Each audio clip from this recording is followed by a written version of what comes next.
Que le Père soit glorifié, les amis. Voilà, comme d'habitude, c'est toujours pour moi, votre frère, un grand plaisir de venir vous parler. Donc, je rends toute la gloire au Père, au Créateur de toutes choses, au très haut. Double honneur à la personne du Messie, du Christ, du préméné de toute la création. À mes frères qui prêchent la parole de vérité à travers le monde, vous avez mes salutations les plus fraternelles aux fils et à la fille de mon peuple, aux fils et à la fille des nations païennes. En tout cas, vous qui aimez véritablement la parole du Père, que le Dieu véritable vous bénisse, qu'il vous sanctifie corps, âme et esprit, que vos êtres entiers soient préservés sans souillure, donc irrépréhensibles jusqu'à l'avènement du Fils. Le Fils revient bientôt pour détruire et tuer les méchants et établir le royaume du Père. Donc, au Dieu véritable, nous disons que son nom soit glorifié. Nul n'est parfait. Ouais, nul n'est parfait. Bon, vous voyez, j'ai mes frères qui sont un peu religieux là, surtout mes frères dans le christianisme, ils sont très émotionnels. C'est ce que j'ai remarqué, mais très très émotionnels. Et vous pleurez beaucoup aussi pour rien. Vous pleurez beaucoup pour rien. Vous ne pouvez pas défendre souvent, ou en tout cas je dis pas tous, mais vous savez, la plupart ne savent même pas défendre leur véritable foi. Ok? Donc on va on va essayer de parler de cette expression-là. Ok? Beaucoup l'utilisent, même moi-même, je l'utilisais dans le passé. Mais quand le Père m'a fait, en tout cas, euh, la faveur, ok, de déceler même l'entité derrière une telle expression, je l'utilise plus, ok, parce que c'est une expression mensongère selon la vérité spirituelle et selon la parole du Père. Maintenant ici, je vais essayer de parler un peu à ma soeur et à mon frère qui est dans la dimension spirituelle. Est-ce que vous vous êtes déjà posé la question de savoir pourquoi dans vos religions-là, on vous dit que nul n'est parfait? Oh, tel frère, il a fait ceci. Ah, bon, il a fait cela. De toute façon, nul n'est parfait. Hein.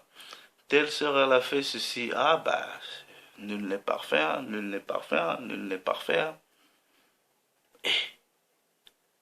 Ma soeur, mon frère, maintenant, je veux d'abord que tu te calmes. Tu te calmes. Rentre maintenant dans la conscience de ton esprit. En tout cas, si tu connais véritablement le Père, le Créateur de toutes choses.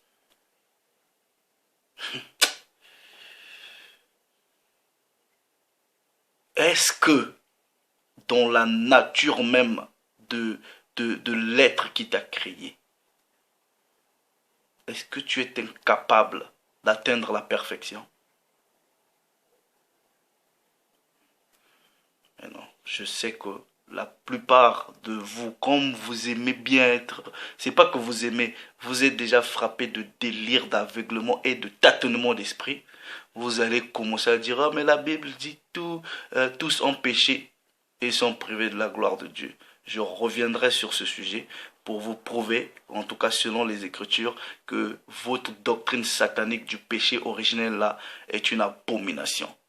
Ok, je l'expliquerai selon les Écritures. Tel que je suis là, je suis un père de famille, mais j'ai pas encore arrêté de faire les enfants. J'en veux encore. Vous pensez que les enfants que j'ai pas encore fait sont déjà des pécheurs? N'importe quoi.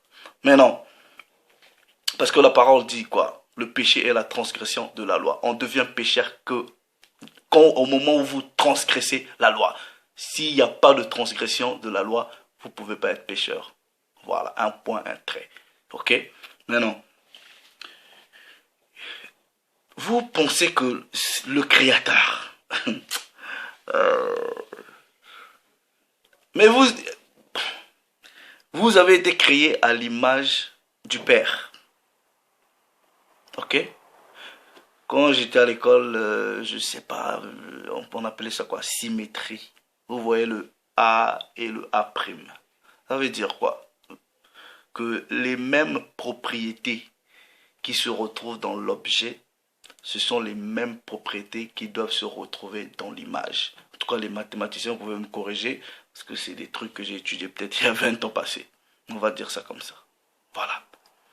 Donc, quand on vous dit que nul n'est parfait, c'est les démoniaques qui vous apprennent des trucs comme ça dans vos religions-là. C'est pour vous pousser au péché, pour vous rendre confortable dans le péché. Pour dire, ah elle a fait ça, lui il a fait ça, façon, nul n'est parfait. Hein.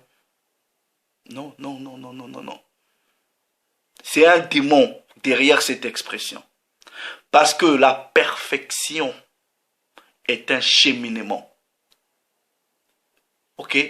Et est une stature que une personne, quand elle le veut, peut atteindre. Voilà. Et ça, je veux le prouver dans la parole. Matthieu, attendez, prends seulement un précepte. Matthieu. Ok. Matthieu chapitre 5. Ok. Matthieu chapitre 5.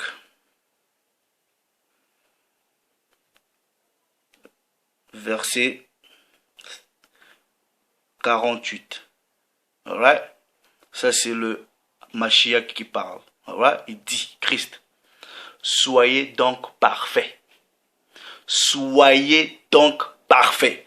Donc, vous pensez que le Christ, s'il était conscient que vous ne pouvez pas être parfait, il dit aux gens d'être parfaits. Parce que c'est une stature que tout le monde peut atteindre.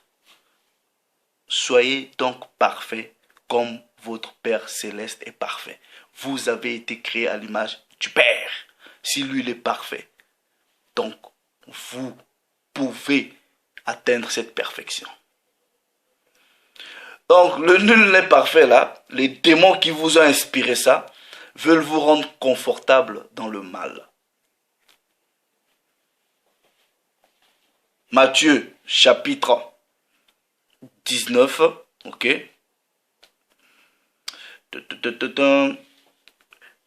Verset, à partir du verset 20. Le jeune homme, version de la Bible seconde 19:10, le jeune homme lui dit, j'ai observé toutes ces choses. Que me manque-t-il encore? Regardez la réponse du Christ. Jésus lui dit, si tu veux être parfait. Ça veut dire quoi? C'est une question de volonté. C'est une stature que vous pouvez atteindre, right, quand vous voulez. Voilà. Vous dites nul n'est parfait, nul n'est parfait. C'est ce que la parole vous dit? Non. Puisque si c'était ça, le Christ ne pouvait jamais dire aux gens, soyez parfaits comme votre Père. Il ne pouvait pas dire à ce jeune homme-là, si tu veux être parfait. Est-ce que vous comprenez? On donne des préceptes. Hein? Éphésiens, chapitre 4. À partir du verset 11. Il a donné les uns comme apôtres, les autres comme prophètes, les autres comme évangélistes, les autres comme pasteurs et docteurs pour le perfectionnement des saints en vue de l'œuvre du ministère et de l'édification du corps du Christ. On continue la lecture. Ok? On continue la lecture. Le verset 13 dit, jusqu'à ce que nous soyons tous parvenus à l'unité de la foi et de la connaissance du Fils de Dieu, à l'état d'homme fait à la mesure de la stature parfaite. Stature parfaite de Christ. Vous voulez parler de quoi? Donc, la stature de la perfection est une étape ascendante, c'est-à-dire vous pouvez atteindre cette étape-là. Mais vos histoires de nul n'est parfait là, vous avez trouvé ça où? Nul n'est parfait, nul n'est parfait. C'est pour vous conforter à faire le mal en disant, comme nul n'est parfait, je vais aller coucher la femme avec la femme de l'autre, je vais aller voler, je vais aller faire ceci parce que de toute façon, nul n'est parfait. Non. Philippiens, chapitre 3, à partir du verset 12. Alright? Ce n'est pas que j'ai déjà remporté le prix, ok? Ou que j'ai déjà atteint la perfection, mais je cours. Donc c'est une étape progressive pour tâcher de le saisir, puisqu'aussi j'ai été saisi par Christ Jésus. Frère, je ne pense pas l'avoir saisi, mais je fais une chose, oubliant ce qui est en arrière et me portant vers ce qui est en avant, c'est-à-dire il va vers la perfection.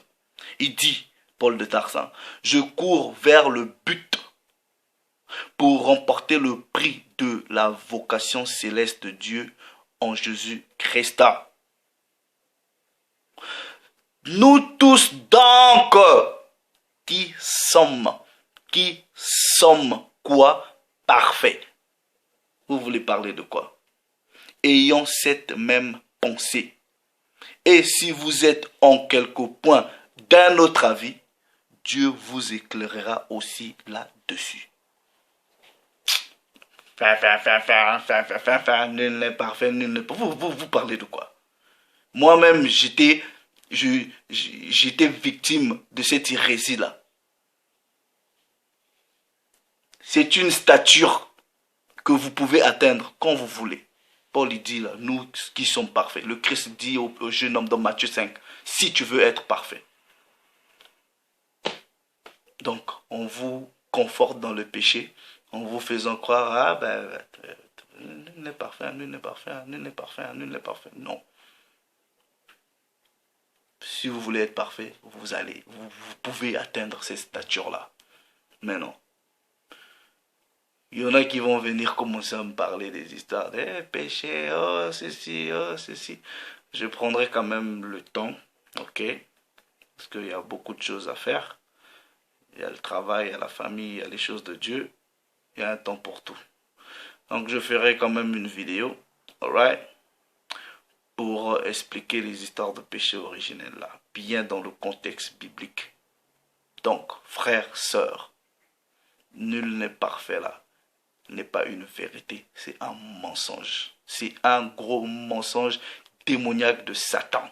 Donc si dans les assemblées ton pasteur dit nul n'est parfait là, voilà, il est possédé par ces démons là. C'est une stature que vous pouvez atteindre. Il y en a qui ont été parfaits dans la Bible. Paul dit, le Christ lui-même dit au jeune homme, si tu veux. Donc nous devrons maintenant, en ce moment, émettre cette volonté d'atteindre cette stature-là, de la perfection. Maintenant, je sais que beaucoup de vous sont pressés à venir raconter n'importe quoi. Il y a plusieurs dimensions de la perfection. Ah oui. Et ça, je pourrais expliquer ça. Donc, ne pensez pas que quand on dit nous sommes parfaits, c'est dans la dimension des hommes. Il y a aussi une perfection dans la dimension spirituelle. Bon, pour l'heure, ok. Voilà, votre nul n'est parfait là. C'est pas une vérité biblique. Le Père s'est encore glorifié. Shalom.